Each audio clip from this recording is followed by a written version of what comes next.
এই যে আজিজ শিকদার আমাদের এই সিনেমার প্রডিউসার, তার সাথে আমার যে সম্পর্ক, আমি ওনারে বলে তার নেক্সট সিনেমাতে তোমারে আমি ডিরেক্টর বানাই দেবো।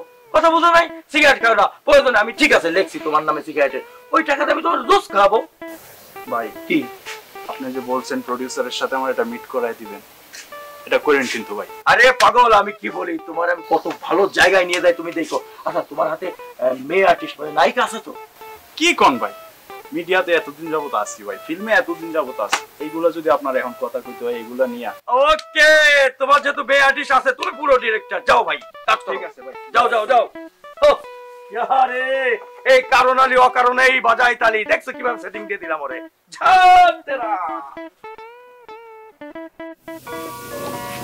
যাক, দিলটার মধ্যে শান্তি লাগতেছে, শুটিংটা শুরু করতে পারছি, ফিতাটা কাটতে পারছি, অনেক ভালো লাগতেছে।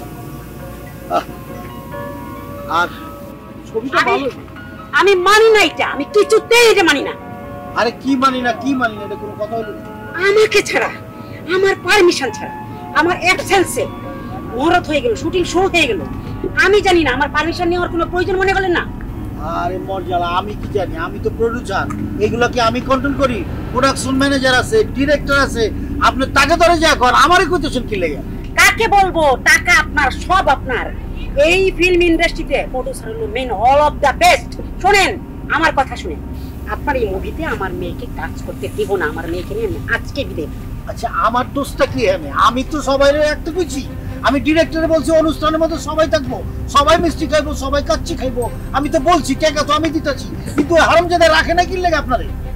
আপনি দেখলেন না, মিষ্টি আমি আমার মেয়েকে খাওয়াবো, হিরোকে খাওয়াবো, সব আমি করব। আমার মেয়েকে এই পর্যন্ত আমি এইভাবেই ফিল্ম ইন্ডাস্ট্রিতে এতদিন রেখেছি, আর আপনার এখানে এসে আমি হেও হয়ে গেলাম, ছোট হয়ে গেলাম, বেইমানি করেছেন। শুনেন, আপনি মন খারাপ করেন না, আপনি মন খারাপ করেন না, আপনার যত কথা আছে সব আমি শুনুন। আপনি এই কথাটা বললেন না যে আপনার মেয়েরা লই যাবেন, ইনভেস্ট করে ফেলাইছি, টাকা পয়সা সবাই দিয়ে দিচ্ছি, স্পট ভাড়া করে ফেলাইছি, এখন যদি কোন আপনি আমার মেয়েরা লই যাবেন, এটা করবো না। শুনেন, আপনি কোনো চিন্তা করেন না, আপনার মেয়েরে সামনে যে ছবি করবো না নিউজিল্যান্ড, ওই তারাও লয়ে যাবো, আপনারও লয়ে যাবো, ঠিক আছে? কবে শুরু করবেন? এই তো মনে করছি এইটা শেষ করবো, একটা না 15 দিন শুটিং করে ডাবিং এ ফেলাই দিয়া পরে ছবিটা নিউজিল্যান্ড যাবো, সেটা আপনিও যাইবেন, বুঝেন না কেন? এর মধ্যে তো আপনারা কোনোদিন বিদেশে যান নাই, আমার লোকে যাইবেন, ঘুরবেন ফিরবেন, ঠিক আছে না? এটাই কথা থাকলো। কথা মানে কি? পাসপোর্ট আসেনি? হ্যাঁ, পাসপোর্ট আপনি করে দিবেন? পাসপোর্ট আচ্ছা আচ্ছা, ইমার্জেন্সি করে দেবো, 24 ঘন্টার মধ্যে পাসপোর্ট করে দেবো। ওকে দুজনে, ঠিক আছে? ওকে ওকে ওকে ওকে। ঠিক আছে। চীনা বাবা নিতেছি নাকি পাগলা রোদ খুলে বলেছি? হ্যাঁ, এক এক পাগলা এক এক ধরনের ধরে আমারে, আমি চামু কই?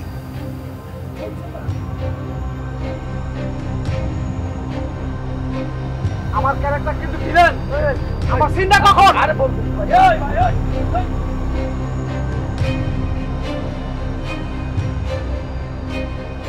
কি হইছে? আপনি এভাবে দৌড়াইতেছেন কেন? আরে ভাই, সেটের মধ্যে কেন দেখা কুত্তা লই আইছে, কুত্তা। ওই যে কিছু নাইকা কেন? ওরে বাবা রে, এই কারণ আলী অকারণে বাজায় না তালি, আমি নিজেই কুত্তা ভয় পাই। ভাই বিদেশি কুত্তা না? হ্যাঁ ভাই বিদেশি কুত্তা। আরে সেটের মধ্যে কেন কুত্তা লই আইয়া আরেকজনের প্রবলেম। ওরে বাবা রে, আপনি এমনি ভিলেনি করতেছেন মানে নায়িকার বাপের ক্যারেক্টার, তারপরে আপনাদের কুত্তা যদি দৌড়ায়, কেমনে এই সিন ডিরেক্টর উঠাবে আমি নিজেই বুঝতেছি না। কামড় দেয় নাই তো আপনাদের? আরে ভাই অল্প লাগে বাঁচে গেছি। ওরে বাবা, তাইলে ভাই আপনি একটু ঠান্ডা পানি খান, লেবুর রস দিয়ে, আমি আমার অ্যাসিস্ট্যান্টে করে দিতেছি, ও আপনার ঠান্ডা পানি দেবে, মাথাটা ঠান্ডা করেন। ওরে বাবা, কেরা ধরেই ক্যারামেলা লাগাই দিছে, আপনি যান ভাই, যান যান। বলেন, আমার চিন্তাটা বুঝাই দেন। আরে বাবা রে, আমারে কেন এত প্যারা দেন? বসেন ভাই, ভাই বসেন। এফডিসি থেকে ভিলেন আনলে এই সমস্যাটা হয়, সিন বুঝানো, এগুলো কি আমার দায়িত্ব রে ভাই? এ তো অ্যাসিস্ট্যান্ট ডিরেক্টর আছে, মেন ডিরেক্টর আছে, আমি এলাম প্রোডিউসারের লোক, কারণ আলী অকারণে বাজায় টালি।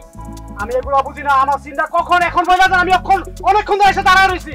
আচ্ছা দিতেছি ভাই, একটু পানি খান, পানি খেয়ে মাথা ঠান্ডা করেন, আমি দিতেছি। মনে হইতেছে অরিজিনাল ভিলেন হইছে, অভিনয় করতে আইছে, তার পার্টটা কি? খান ভাই খান। আল্লাহ, কি যে প্যারার মধ্যে আমি পড়ছি। ওরে বাবা, ভালোবাসার দাম দিলা না বন্ধু পরে ভেবে, ভালোবাসার দাম দিলা না বন্ধু পরে ভেবে, ভালোবাসা ভালোবাসার দাম দিলা না বন্ধু পর ভেবে, তোমায় আপন জেনে বন্ধু দিয়েছিলাম মন, তাই তো তুমি ভাঙো গড়ো সদাই অকারণ। প্রেমের মূল্য রইল কি তবে, প্রেমের মূল্য রইল কি তবে, ভালোবাসার দাম দিলা না বন্ধু পর ভেবে, ভালোবাসার দাম দিলা না বন্ধু পর ভেবে।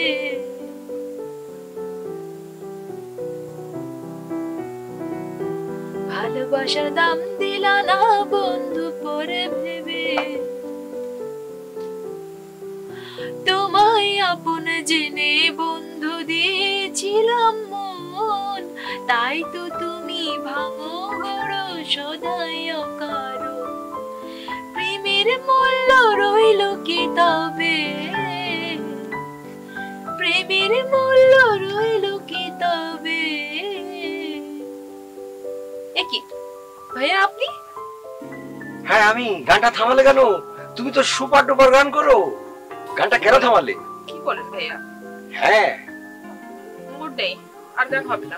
ওমা, সে কি মুড নেই মানে? ভালোই তো গান করছিলে, একেবারে মায়াবী সুরে। আমি তো হারিয়ে গেছি।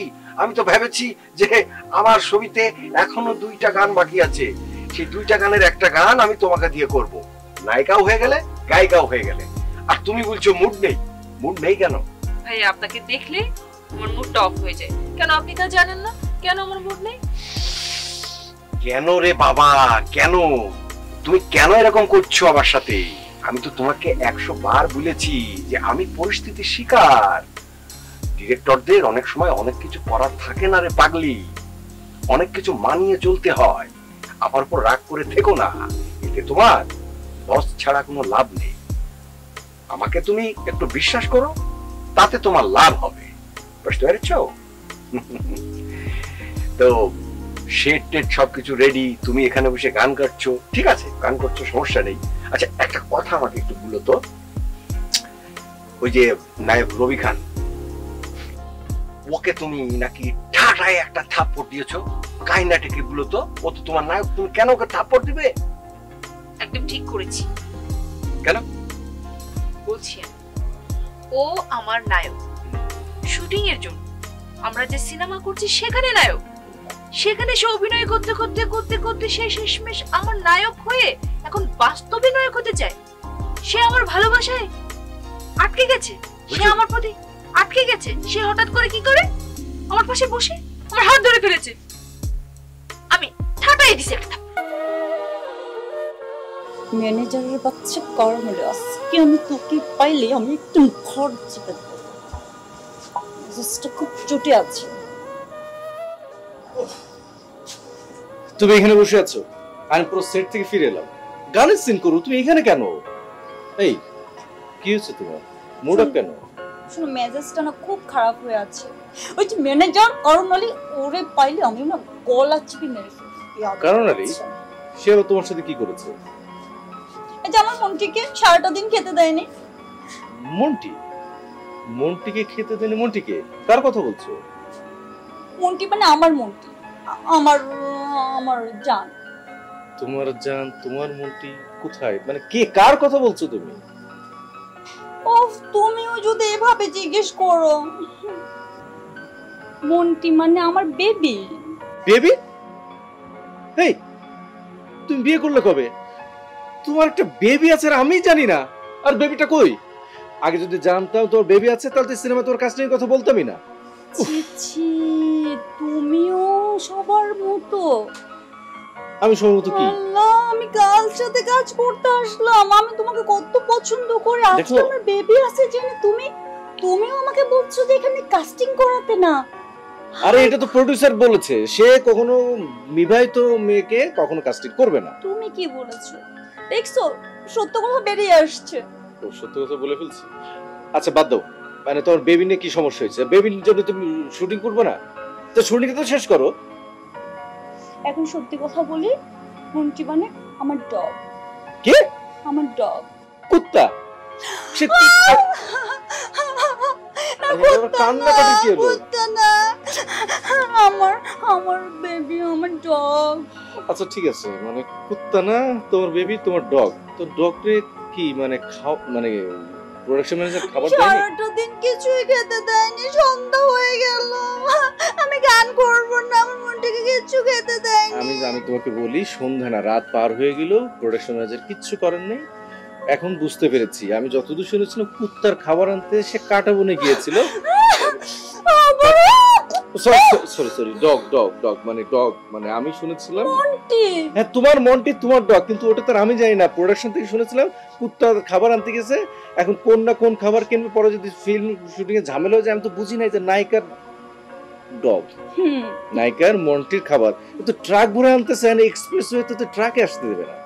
আই থিঙ্ক এই কারণে মনে হয়। আচ্ছা ট্রাক করে খাবার আনছে, তার মানে আমার পেমেন্ট থেকে আবার টাকাগুলো সব কেটে নেবে না তো? সেটা তো আমাদের প্রোডিউসার সাহেব জানে কি পরিমাণ অতিরিক্ত অপচয় হচ্ছে। আর প্রোডাকশন ম্যানেজার বোঝো না, একটা খাত দেখে তো 10টা খাত তৈরি করে তো এভাবে টাকাটা নিজের পকেটে রাখে। বাই দ্য ওয়ে, আমার পেমেন্ট না কাটলেই হলো। ট্রাক ভরে আনুক আর ওই যে পুরো রাস্তা ভরে খাবার আসুক, আমার ওইটা জানার। যদি সেটাই হয় তাহলে চলো গানের সিনটা করি, তাহলে আমরা বিষয়টা দেখছি। এখন মনটিকে কিছু খাওয়াবো না তো মন্টি খাবার, আমরা খাবার খাওয়ার যে উচ্ছিষ্ট থাকে ওটা দিলেই তো হয়। আমার তো মুড আসবে না গান করার জন্য। মানে তোমার মন্টিকে কি খাবার দাও? মন্টিকে আমি চিকেন খাওয়াই, তারপর বিফ খাওয়াই, তারপর মাটন খাওয়াই, তারপর গিয়ে ওকে বাদাম দেই। মানে আমি বলতে চাচ্ছিলাম যে এই যে বাদাম, মাটন, কিশমিশ ঘরের খাবার, মানে তোমার মন্টি যেহেতু তোমার বেবি যেহেতু, তো ঘরের খাবার ঘর থেকে আনতে পারতে, তাহলে তার কোনো টেনশন ছিল না, আমরা নির্বিঘ্নে শুটিং করতে পারতাম। হ্যাঁ না, আমি তো ভেবেছিলাম ফিল্মের শুটিং মানে বিগ অ্যারেঞ্জমেন্ট। তো কুত্তার জন্য খাবার কিনে রাখবে সবাই, মানে মন্টির জন্য খাবার কিনে রাখবে প্রোডাকশন থেকে, মন্টির জন্য আলাদা খাতা আছে। কেন, আমি তো প্রত্যেকটা শুটিং এ আমার মন্টিকে নিয়েই যাই। সবাই তো আমার মন্টির জন্য সকাল থেকে সারাদিন খাবার রেডি করে রাখে, সব খাবার দেয়। এই জন্য তোর মাঝে দুইটা শুটিং ক্যান্সেল কেন হয়েছে এখন বুঝতে পারছি। হ্যাঁ আচ্ছা চলো আমরা আগে বলছি যে শুটিংটা ক্যান্সেল যাতে না হয়ে যায়, আমরা গানের শুটিংটাকে করি। আমি তোমার মন্টির খাবার ব্যবস্থা আমি কথা দিলাম, প্লিজ চলো। হ্যাঁ শিওর, আসো প্লিজ। দাঁড়াও, কোথায় যাচ্ছ এত রাতে? তুমি জানো না চৌধুরী বাড়ির মেয়েদের রাতের বেলায় বাইরে যাওয়া সম্পূর্ণ নিষেধ? আমি সবুজকে ভালোবাসি আর আমি সবুজের কাছে যাবই। এই কথাটা দ্বিতীয়বার তোমার মুখ দিয়ে উচ্চারিত হলে চাপকে তোমার পিঠের ছাল তুলে দেব। এই যে নতুন ঝামেলা শুনতাছি, তুমি নাকি এই যে নায়িকা রুমের মধ্যে কতক্ষণ পর পরে হামদায় যাইতেছো, ভিতর দিয়ে ছিটকানি লাগাই দিতেছো, এগুলা কি বলছেন? এগুলা কথাবার্তা আপনাকে কে বলেছে? আমাকে বলেন তো, কে বলেছে? আরে খোঁজ খবর পাইছি, কথা তো বলা থাকে না, দেওয়ালেরও কান আছে, আমার কানে আইতাছে। এই মামা ওটা বলেছে কি আপনাকে? নায়ক যদি দিতে চান তে তো আরো অতি মঙ্গল ভাই। এই যে দীপজল ভাই তো আমার মতো কালাই, উনি নায়ক করতেছে না, কত সুন্দর অভিনয় করে, দেশ বিদেশে ওনার কত নাম। খুবই দুর্গন্ধ। ও বুঝতে পেরেছি, এবার বুঝে নিয়েছি ঘটনাটা কি। আর বলো না, ওকে নিয়ে এই কাণ্ড নিয়ে আর এক ঝামেলা। ওই যে কে নাকি কি খাওয়াইছে, জামাল গোটা মোটা ওগুলো খাওয়ায় নাকি, ও কালে 25 বার বাথরুমে গেছে আর গেছে, এ নিয়ে আর এক বিচার।